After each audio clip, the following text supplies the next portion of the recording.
This is an I Am Listening original podcast. Part of the reason why it never even occurred to me to apply to be the candidate in Tunbridge Wells was because over the last 10 or 15 years, I've been quite an outspoken critic of the Conservative-controlled council on all sorts of different issues. So I'd obviously hacked off a lot of the local Conservatives by doing that. I mean, I think I've been proved right. So when Greg Clark announced that he was leaving, it never occurred to me to stand. I didn't even think about it. And it was only when I kept getting WhatsApp messages from people saying, well, you do know that you're the talk of the local Conservative WhatsApp groups. They all want you to stand, that I first even sort of considered doing it. Welcome to the Kent Politics Podcast, your go-to source for insightful discussions on local and national political matters. Join us as we take a deep dive into local government across the county. Find out what the key decision makers have to say, what your money is being spent on, and how the party's policies could affect how we live. Plus, don't miss our regular feature, Westminster Watch, where we dissect the latest developments and decisions shaping the political landscape in the heart of the UK's capital. Engage with us as we delve into the issues that matter to you and explore the dynamic world of politics from a Kent perspective. Welcome to the Kent Politics Podcast in the week the dust began to settle after Labour's historic win in the general election. I'm Simon Finlay, the local democracy reporter covering Kent County Council, and I'm joined this week by Dan Esson, who covers the borough and district councils in Kent. Hello. And KM Group political editor Paul Francis for his take on what's happening in Westminster. Hello. And our special guest this week is radio host and political commentator Iain Dale, who made the headlines during the election campaign when he announced his intention to seek the Tory nomination for his hometown of Tunbridge Wells, only to pull out a couple of days later when it emerged he'd said some rather derogatory things about the place. Anyway, first up, Dan, what's happening in your neck of the woods? So I've been trying to take a bit of a look at the new government's policies on planning and house building and how they might affect Kent. Do we actually know much about what Labour's plans are?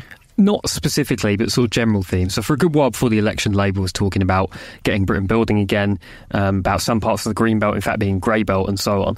And on Monday, the new Chancellor, Rachel Reeves, made a speech where she touched on this sort of thing. But of course, specific details are yet to come. But it looks like they could make quite a difference in Kent.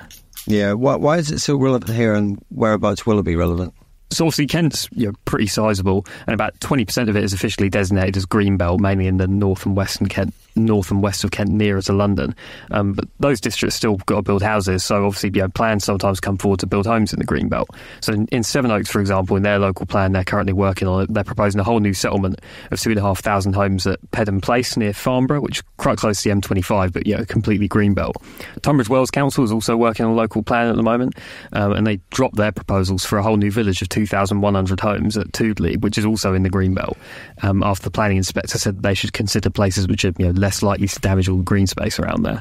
The new government's policy changes might take a while, but there's so much Green Belt in Kent, it stands to reason that they might determine some of it is in fact Grey Belt because it'd been previously built on and that kind of thing, and that big Green Belt developments in Kent might get a lot easier to get permission for. Okay. Has the new government said much else about how it could affect building in Kent? Not necessarily on housing, because like I say, that kind of thing takes a while, and the newly renamed Ministry of Communities, Housing and Local Government were quite reticent to give me any specifics. But there's also some possibilities around energy in Kent. In the same speech, Rachel Reeves said they've lifted the ban, which is basically a ban on onshore wind. There's only one onshore wind farm in Kent at the moment. It's called Shane Court, and it's quite deep in the middle of nowhere in the Romney Marsh. But back in the early 2010s, there was a proposal for a whole new, another onshore wind farm there, but it was dropped after long-running opposition from locals and not least including local politicians. So it's possible that onshore wind in Kent might get revisited if there's an appetite for it. But Labour also said in their manifesto that they want to explore the possibility of a new fleet of small modular nuclear reactors. And the new Labour MP for Folkestone Hive, Tony Vaughan, said that he would lobby for that tech to be brought to Dungeness power station if they roll it out. So there's nothing set in stone yet, but the sort of signals the government has sent so far seem to suggest places like Kent may get a lot more infrastructure and housing in the next few years. What have you been working on, Simon?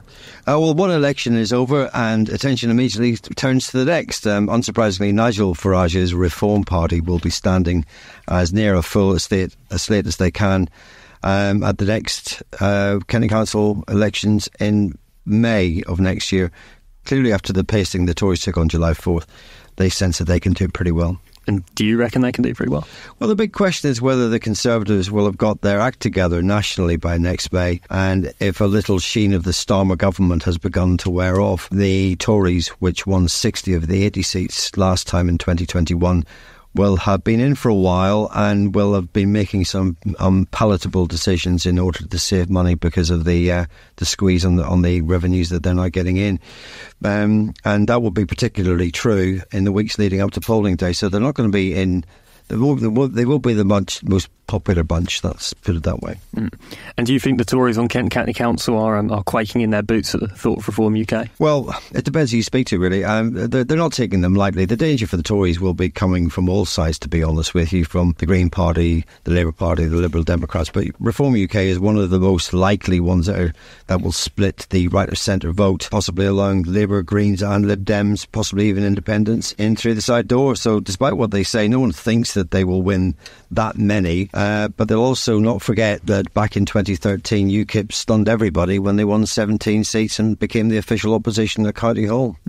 And are any of the Tories sort of giving you any indication behind the scenes that they whether they think they'll survive or not in the next elections? Again, it depends who you speak to. They reckon they can return with enough to form another administration, although they think they're going to lose quite a few seats. But they also know that they're in the mercy of outside events and circumstances that they can't really control. If they get blamed for the loss of frontline services and the Tory brand remains toxic, they could be in a bit of trouble. But my sense is that as it stands today, they may not get enough to form an administration, and there will be a rainbow alliance of some sort to take over, and that may well be helped by reform.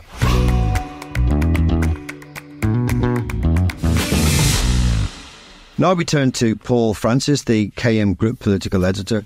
What's caught your attention today, Paul? Well, I was interested to hear Dan's very good explanation of the reforms planned for the planning system that the government's unveiled. And I'll just add there's one particular proposal which caught my eye, and that was the plan to force councils to revisit sites they previously turned down, which will probably go down like a large bowl of cold porridge with councils. But there's clearly a bit of an arms race on this issue. And if you remember, during the campaign, both the Conservatives and Labour were trying out to do each other on the number of homes they'd build. Not an issue which is a good, particularly easy sell in Kent, it has to be said. Well, I mean, I was going to say that if you've just won a seat in a former Conservative constituency, and then you make the planning laws easier to build even more houses that people generally don't want in Kent, they're not going to be Labour seats for very long, are they? No, absolutely not. And what's interesting is I don't think I've ever seen a story about large-scale housing development in the last year, which is where people have expressed their support for it. It's generally an issue which goes down poorly. Not often because of the actual number of houses, but because of the lack of infrastructure. That seems to be the thing that really hacks people off, is that they can put up with the change, but what they can't put up with is being stuck in traffic for even longer.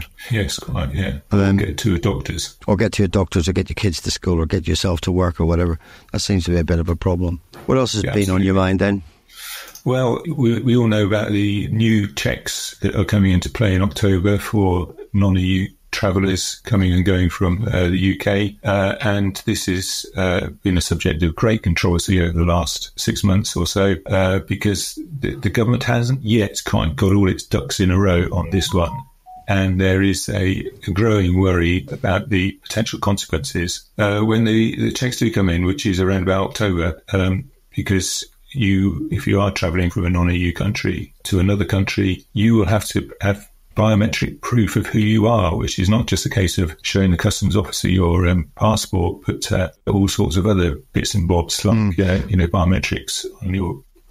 I was at County Hall yesterday, and Neil Baker, who's the cabinet member for transport, and he said that it's the date October the 6th is a sort of a working date. But it's almost seems to have taken a slightly back burner. And he was almost hinting that there may be a little bit of doubt over that actual date, because they perhaps, Dover and the other channel ports are just simply not ready for it. Yeah, I mean, it wouldn't surprise me in the slightest. These new arrangements have been knocking around for some time. And each time there's a date set for when they're going to be introduced. The government backs down and says, we're not quite ready yet. We've got a bit of tinkering to do.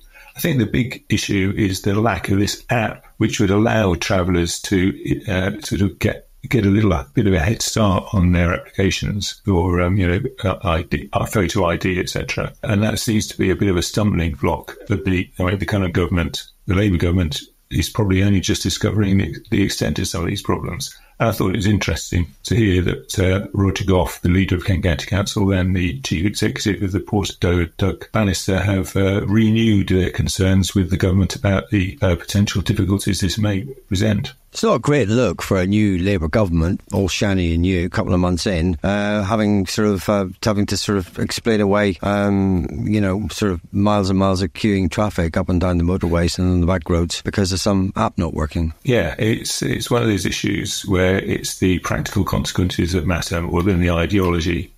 And in this case, it's the usual concern expressed, not to I say usual as if it's not important, but it's the concerns of, as we just talked about people who can't get to a doctor's appointment, can't take their kids to school, can't visit their elderly relatives, that kind of thing, which could be frustrated by these checks, is a real concern. I mean, I imagine Labour's line will be, we didn't know about this, it's the previous government's fault, which is kind of works for a little while, but not for the long term. Well, on a related note, Paul, there's soon to be a vacancy for the job of one leader of the opposition. You heard any whispers of who might be in the running, especially if they're from Kent?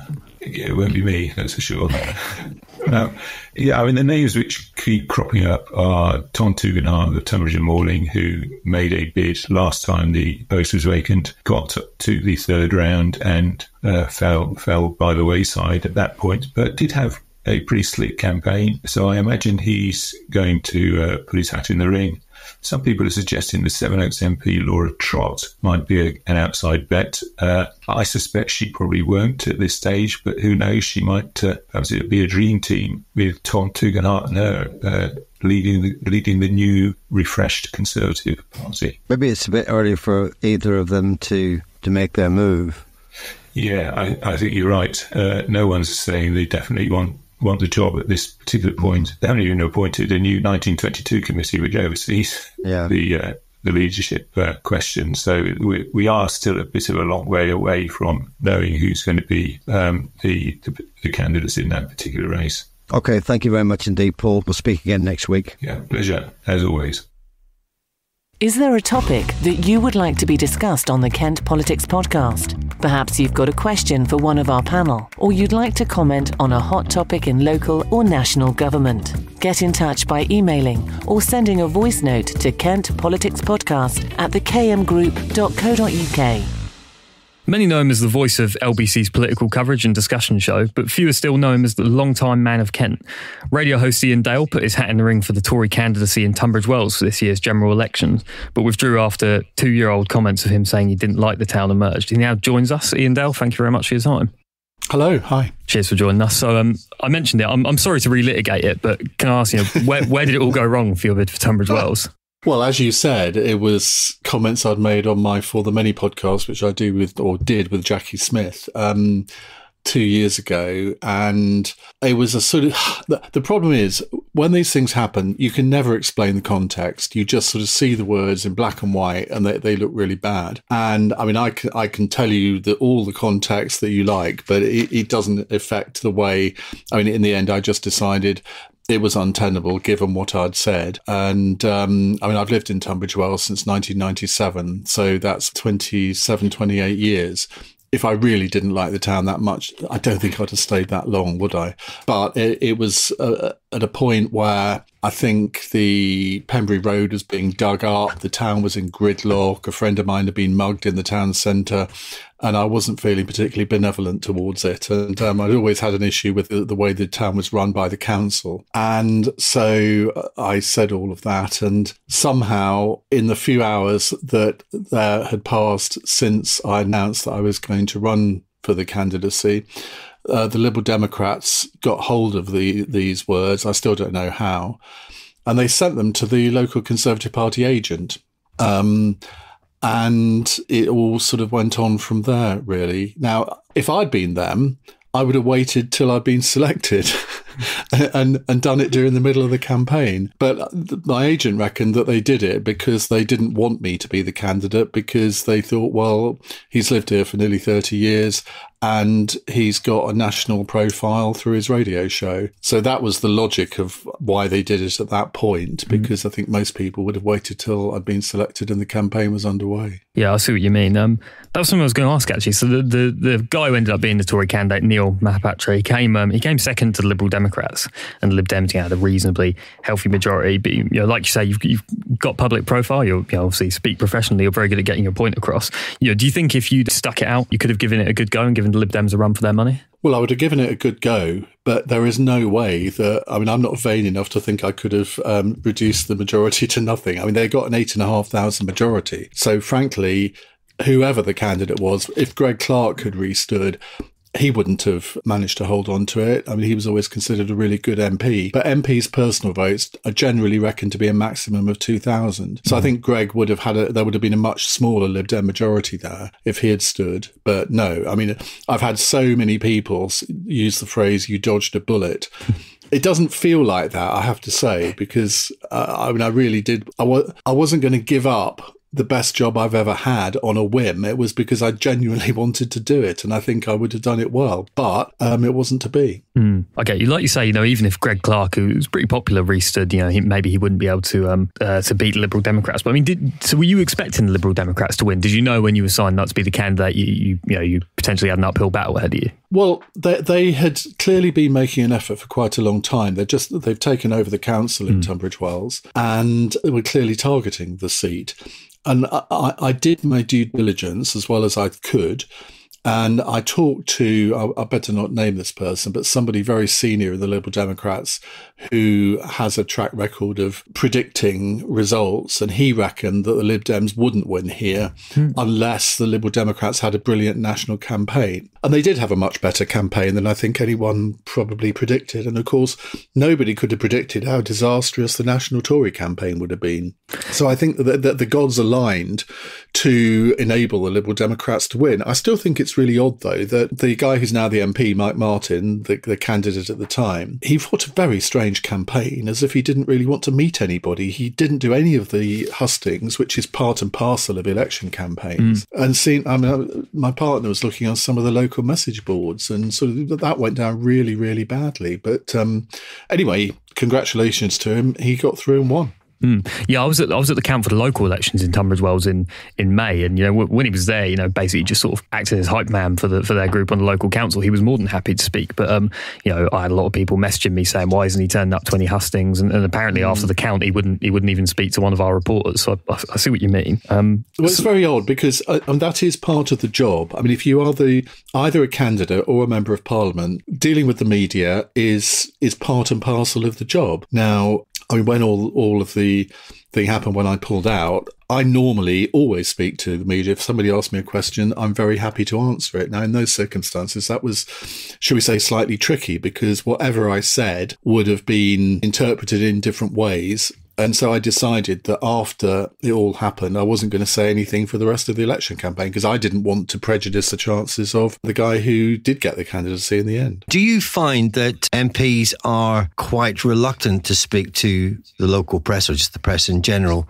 and prefer to sort of hide behind social media accounts or, Facebook profiles or whatever and deal with getting their message out that way? Or do you think it's better for them to engage more? I've been involved in politics one way or another since the mid-1980s, and I can never recall dealing with any politician who refused to speak to the local press, because the local press ought to be part of your publicity campaign, because local press, they need to fill column inches, they need to fill radio programmes and all the rest of it. And if you get off on the wrong foot with them, then that is not going to be to your advantage in the long term. If you want to launch a campaign, if Mike Martin wants to launch a big campaign, I don't know, to continue the duelling of the A21 past Pembury, the local press are pretty integral to that kind of campaign. And yet, if he's got a reputation of being difficult, well, the local press aren't really going to get on board with that. So I think it's a very, very strange strategy. I can understand being nervous of dealing with the national press if you haven't had experience of doing that, because you're always suspicious of what the national press agenda is going to be. And you also don't want to upset your national party by going out on a limb on something. But if you're a reader of a local paper or a consumer of local media websites, I mean, the chances are, if you're that interested, you're probably going to be a voter, aren't you? Yeah, well, exactly. And it's just a very strange way to behave. I mean, maybe there's some reason why he doesn't want to do this, but I do think it's distinctly odd. Something else I want to ask about Tunbridge Wells. So, it's sort of long historically considered sort of the stereotypical town of conservatism, home counties, close to London, pretty affluent and well-to-do. But it's gone Lib Dem for the first time. I think some people say it was Liberal in 1906, but it was a different constituency. So why do you think a town like Tunbridge Wells went Liberal Democrat so resoundingly, both in the local elections this year, they won an outright majority, and they took the parliamentary seat by quite a distance? I think there's been a big overhang from the way that the Conservatives ran the local council. I mean, part of the reason why it never even occurred to me to apply to be the candidate in Tunbridge Wells was because over the last 10 or 15 years, I've been quite an outspoken critic of the Conservative-controlled council on all sorts of different issues. So I'd obviously hacked off a lot of the local Conservatives by doing that. I mean, I think I've been proved right. And so when Greg Clark announced that he was leaving, it never occurred to me to stand. I didn't even think about it. And it was only when I kept getting WhatsApp messages from people saying, well, you do know that you're the talk of the local Conservative WhatsApp groups. They all want you to stand, that I first even sort of considered doing it. So I think there's an overhang from the way they ran the council over a prolonged period of time. But in the end, it's the national swing. It wasn't necessarily anything that they've done locally. I've had experience of this before when I stood in North Norfolk in 2005, where that had been a Conservative seat. And the Liberal Democrats won it in 2001 by a very small majority. But the candidate there, Norman Lamb, who subsequently became a minister in the coalition, he had fought the seat twice. So he had a lot of name recognition. He was very good at taking up constituency cases. And that's really where the Liberal Democrats do very well, because they are good at the sort of pavement politics. And I think Mike Martin, since he was selected as the candidate, has been quite good at evolving that kind of strategy, sort of ultra-local, almost street by street. So I think they've done quite well on that. But I think it was the national swing. It was the fact that I can't remember how many votes Reform got in Tunbridge Wells, but it was quite substantial, not enough to enable the Conservatives to have won if they hadn't stood, but I mean several thousand, which most of them would have normally gone to the Conservatives. So I think there were all sorts of things at play there. But do you think that the Reform vote was a part protest vote, and even if they hadn't been standing, those individuals would have gone somewhere else in any case? Well, they might have stayed at home. I think there were a lot of Conservatives that did stay at home because tribal Conservatives would not bring themselves to vote Labour.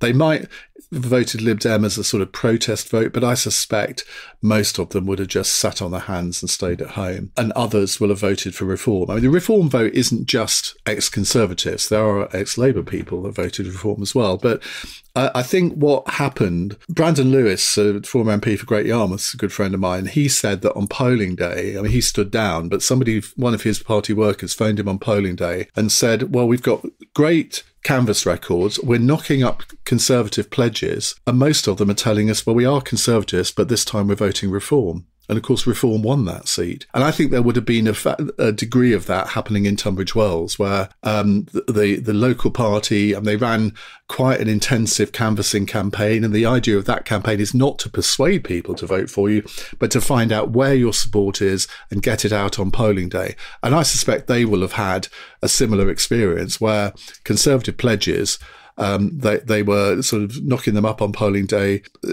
People who don't know what knocking up means, it's not what you might think. It's if somebody hasn't voted by, say, 3:00 in the afternoon and they're down as a Conservative supporter, you either phone them up or you go around the house and remind them that they need to vote. I think a lot of people who hadn't voted by 3:00 and were knocked up, and they would have said, well, yeah, we are Conservatives, but we're voting Reform this time. And I think that was a phenomenon all over the country.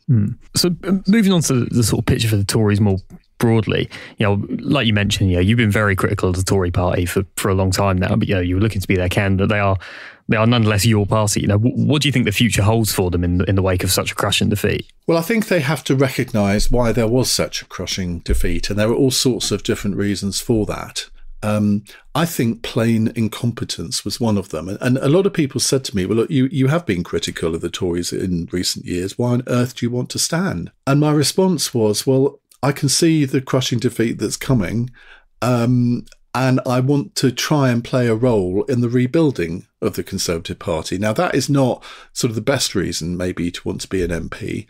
But I could see the likes of Suella Braverman hovering, and her brand of extreme politics is not one that I subscribe to. And given her remarks over the last few days, I will do everything I can to ensure that she will never become leader of the Conservative Party, because that is a possible extinction event if that happens. It won't happen. But I decided that if people like me didn't actually put their heads above the parapet, then we only have ourselves to blame if the worst happens. Well, the worst did happen on polling day. It couldn't have been much worse. And the Conservative Parliamentary Party is now at its weakest, as you say, since 1906. And if you look down the list of Conservative MPs, there aren't...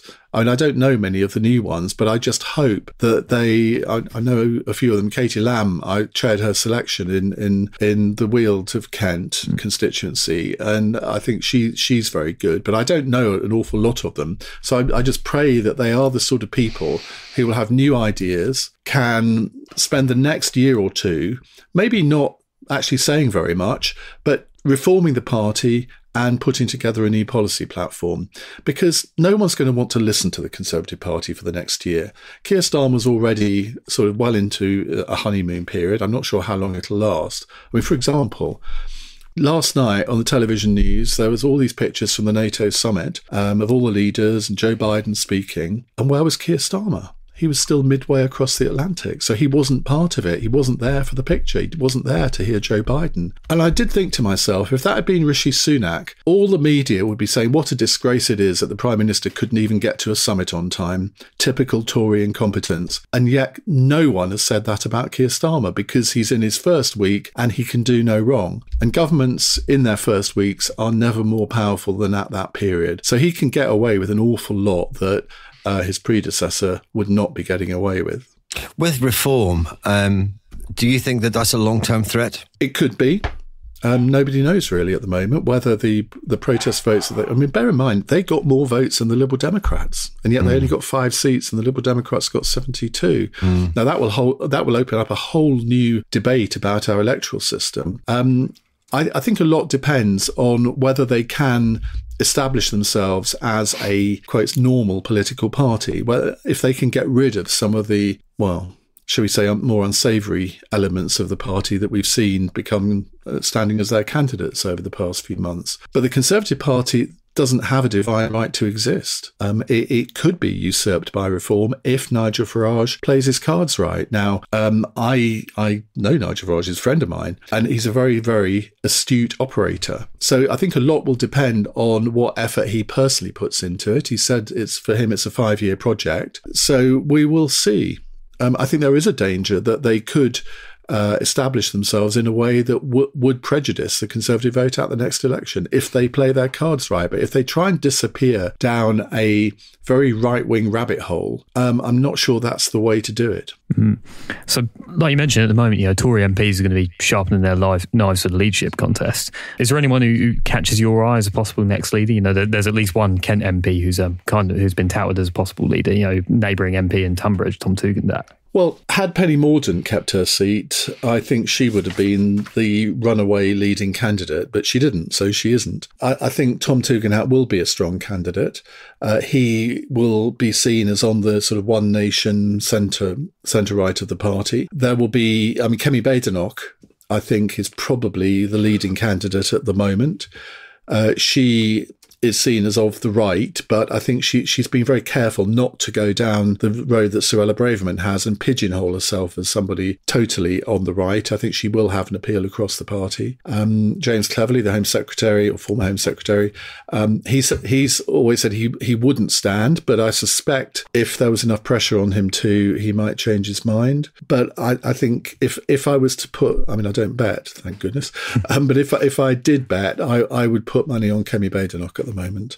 But with Tom Tugendhat out, if he put in a strong showing and comes up with some really good ideas, I can see him being in the final two with her. Okay, interesting. I guess the very last thing I'm looking to ask you is it possible it all goes to pot for the Labour government and the Tories win next time? And if so, who's the next Tory PM? Well, it is possible. I think it's not probable, but it is possible, because if you think about all of the things that this government are going to have to contend with over the next 5 years, it could all go very wrong. Now, I think they've had a strong start. I think Keir Starmer looks the part as Prime Minister, which is half the issue. I mean, Neil Kinnock never did. You could never imagine him being Prime Minister, but I think Keir Starmer's made a good start. But there are a lot of expectations on Keir Starmer, and he's acknowledged that, and he has to deliver on a lot of the promises. I mean, first of all, they've got to be competent. Now, they've got a lot of cabinet ministers who haven't got much experience, but I mean, Wes Streeting, I think, will probably be one of the stars of the government, but they haven't got a lot of strength in depth. They've made one or two eye-catching appointments, like James Timpson to run the prisons as prisons minister. There's been 14 different prison ministers in the last 10 years, and that cannot continue. So I think they've made some quite good appointments in, hopefully, who will stick the course. But they will be judged on the outcome. And I think at the moment their major problem is they promised that all the public services are going to improve. Well, we all want that, but they're not providing any more money to help them improve. And at some point, I don't think those two things really go together. Yes, you can reform public services, but often you do need to spend more money to enable that to be achieved properly. I guess we'll have to see how it goes. Iain Dale, thank you so much for your time. Not at all.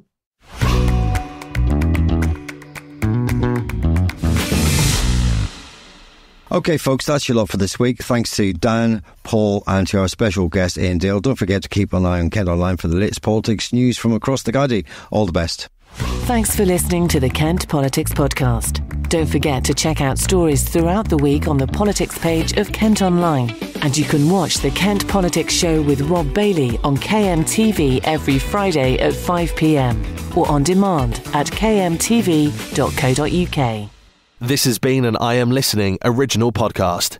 For more information, head over to our website, im-listening.co.uk.